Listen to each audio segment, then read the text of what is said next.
Hey guys, welcome to the Magfed Ranch Paintball channel, and today I'm going to be discussing the top 5 things you do not want in a Magfed marker. Alright guys, but before I get into it guys, subscribe to the channel, smash that like button, share, and comment. Okay, today's video might be a controversial one guys, but F your feelings, right? I'm here to give you guys Magfed information, all my objective data evidence that I've found over the years of playing, testing these markers, with thousands of rounds that I've shot through these markers, guys. Okay, so what I'm trying to, as always, guys, is to promote Magfed and the sport community and everything to do with that culture and gameplay. Okay, guys. So first thing first, that leads me to number 1. Okay, guys, and hey, like I said, this is gonna be a controversial video, so dig in, sit in, sit down, get a cold one, and let's get at it. Okay, so the first thing is hopper adapter or hopper capability, guys. Okay, and what for? Seriously, what do we need a hopper adapter on a Magfed marker for? I get it, there's gonna be a bunch of freaking, oh well, you can buy this marker, and if you don't want to play Magfed, then I can, you can attach a hopper. I get it, guys. It's a way for someone to test these guns out, test these markers out. I'm sorry, right? And then, of course, be able to, use it at their local field if they want to play. But guys, we're here to play Magfed. I'm here to play Magfed. I'm here to promote Magfed, right? I'm here to promote this sport. And us playing hopper with this realistic-looking marker, it doesn't do anything. It doesn't add to our sport, guys. It's literally just playing woods ball or milsim like like we did back in the day when we didn't have these markers available, and you pretty much just tried to make your hopper fed marker try to look like the real thing. Okay, guys. And then the other thing too is it's not going to really do it well. There's way better hopper-fed markers out there that's going to be lighter, perform better, more affordable, right? All the metrics that if you want to use for a hopper setup, there's going to be better options out there for you than trying to use your magazine-fed marker, right, as a hopper-fed system, right? As much as you want to try to promote it and try to look cool, like, oh my god, look, it's not going to perform as well as a Speedball gun, marker out on the field compared to, what it can do. Okay, guys. So first things first, no hopper adapters. We're here to play Magfed. Okay. Second thing, and like I said, I'm going to continue this road, guys, and it is lack of first strike capability.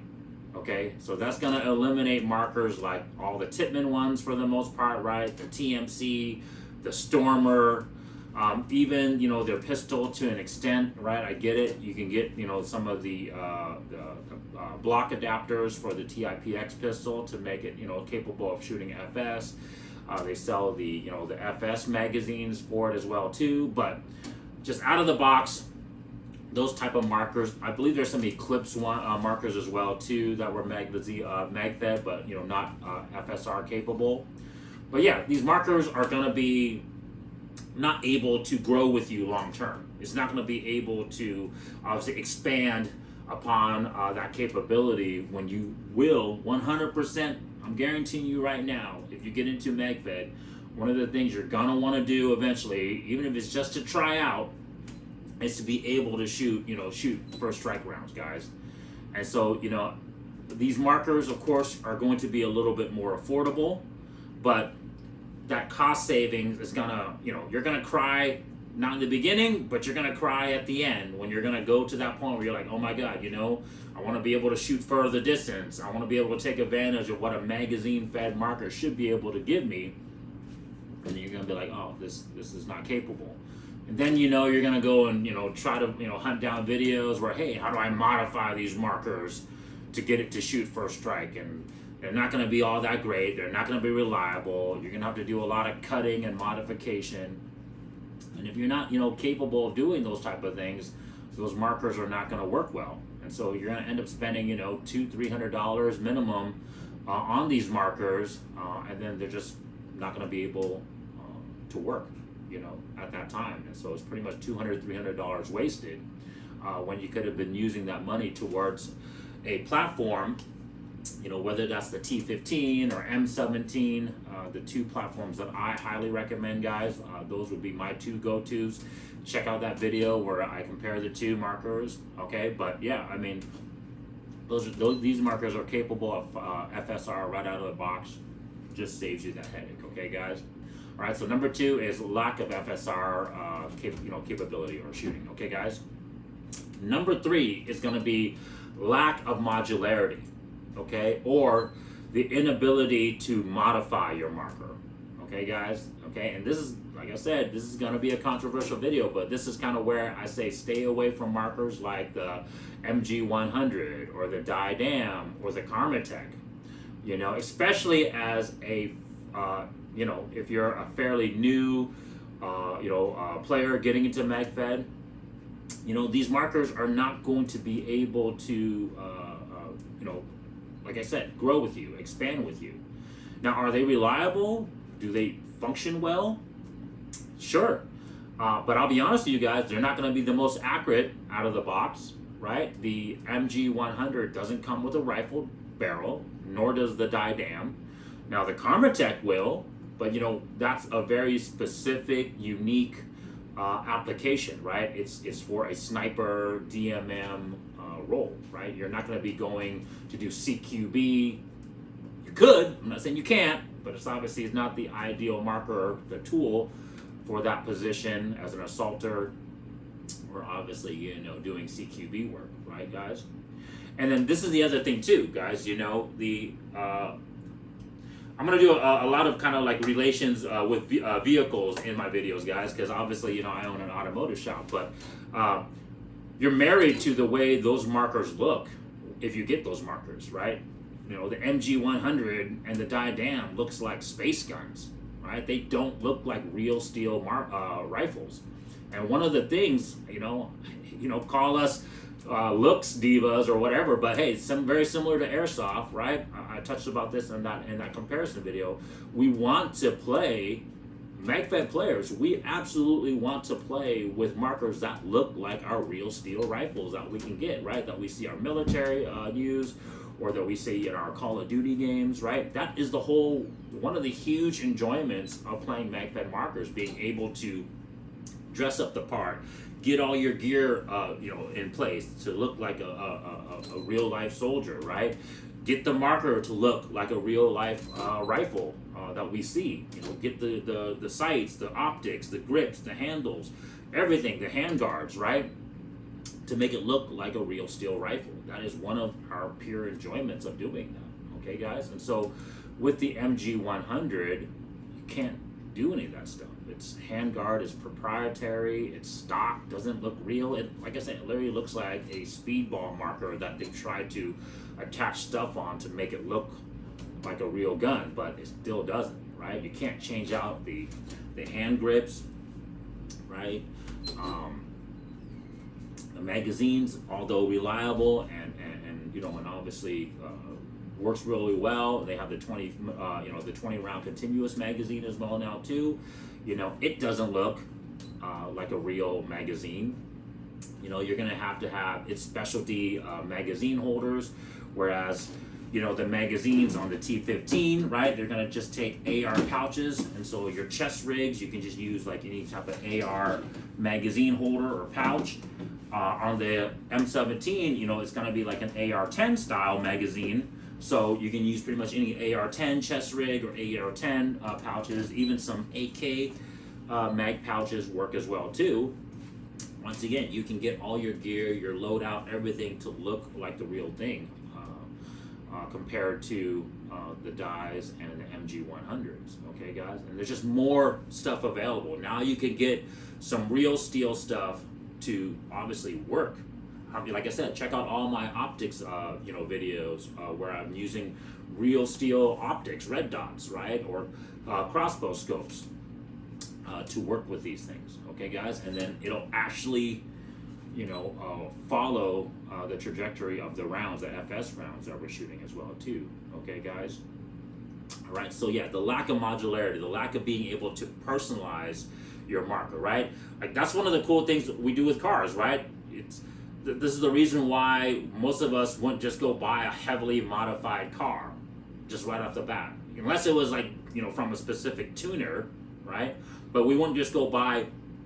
We would rather start with a performance vehicle from the factory, and then we personalize it, we modify it, we put the wheels that we wanted, we put the body kits that we want on it, right? We do the paint schemes, we do the freaking spoilers, we do all the different things to it to make it personalized to ourselves. Okay, guys? Okay, so number 3 was lack of modularity. Number 4, guys, is price. And when I mean price, and I also kind of include it with number 3, which is the lack of modularity. So you don't want to look for things, for markers, where you're going to have to pay for things that they already included in the marker that you don't personally want, right? That you can't obviously change out later, or obviously, make it to what you want to do, right? Your mission purpose, or your look that you're trying to achieve, okay? There's obviously there's a vendor out there, obviously selling MG100s, and they have this package. I think it's called like the Warriors package or something like that. And you guys, like I said, this is not a hate video, but it's just to point out, like, for you guys out there who are true Magfed players, not to look for certain things. But, they're including like 2 grips, right? A folding grip and like a freaking AFG grip. Some cheap red dot, some cheap laser, a cheap sling attachment, for like an extra $30. All this, let's be honest, probably toy quality accessories. And yeah, is it $30? Doesn't seem like a whole lot, but is it actually even work? Is it gonna be useful? Are you gonna even be able to zero that red dot in?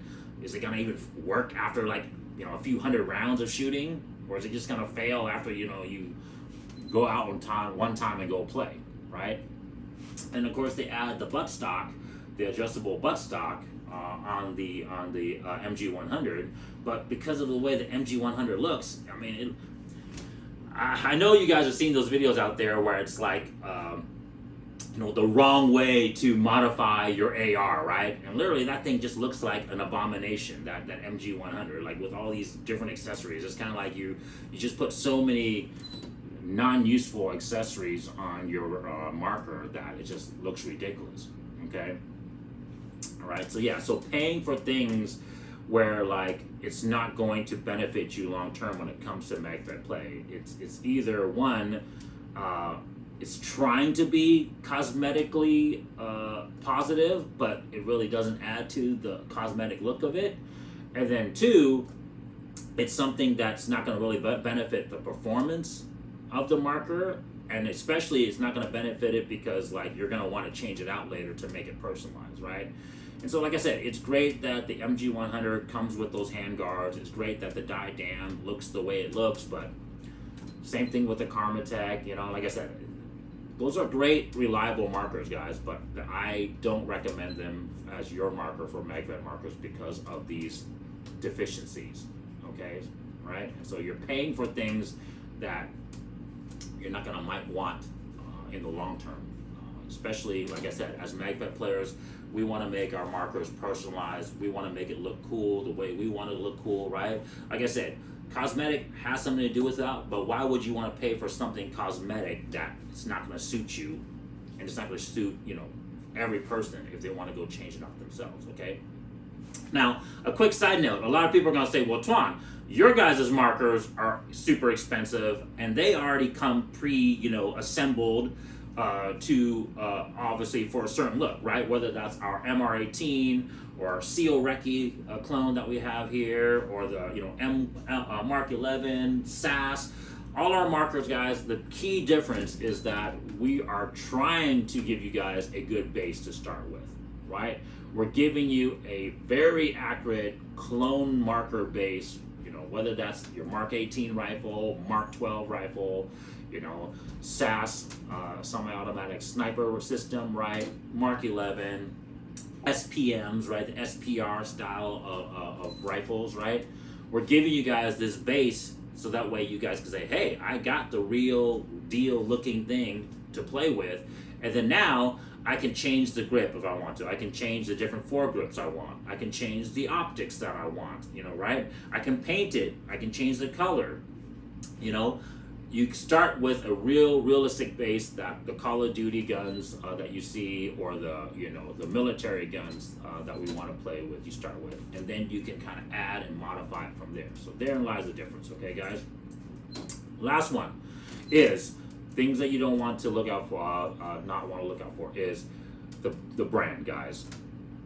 Like I said, guys, this isn't a diss video, but we're trying to promote Magfed. We're trying to push that sport. And so promoting the companies that are, you know, building products for us that are exclusively Magfed, right? T15, M17, right? You know, even like MCS to an extent, okay? But continue promoting these brands that are just pushing for Magfed only, guys, right? Karmatech, right? Without their support, guys, you know, they're not going to continue developing their product. They're not going to continue developing more products, potentially maybe more platforms for our genre, for our sport, right? Continue building, you know, obviously the community as well, guys, to push for all your local fields to play more Magfed paintball, have more tournaments, more, you know, play, more events, all those things, guys. And obviously when the time comes, go and support them.